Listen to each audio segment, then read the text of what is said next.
As much as the design, the art of designing games is super important, the thing that we're definitely seeing is that the technology required to support these things is massive. Because I think that's really the challenge now, is starting from scratch and saying, I'm going to build this unbelievable experience. It's a lot, because the server work and the infrastructure and the depth of the metagame and the monetization that you want to deliver, that in itself can dwarf the gameplay that you're going to need to build or the content that you're going to need to create. It's really interesting to track players' reactions to different quality of service issues. If you have, say, bad or long load times, you see that players are patient with it up until about the 10-second mark, and then players start dropping off after 10 seconds. Then when you get to 30 seconds, players start dropping off really fast. And then when you get to the minute, it becomes just an apocalypse of everybody leaving the game because the load times are too long.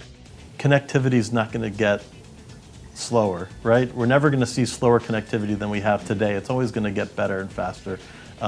That's one thing you can rely on. I mean, the great thing that I love about the video game industry is we're always thinking about what's next in the future, and we design for what's next in the future. I don't think that it's acceptable in this day and age of game making to have anything almost less than perfect. Fans expect too much. The importance of keeping your game up for players in the realm of what we call game as a service is absolutely everything.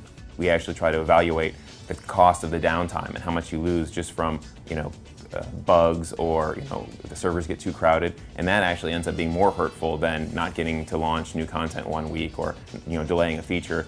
Well, download times, lags, all of those things are basically making your product non-viable today, particularly if it's live online.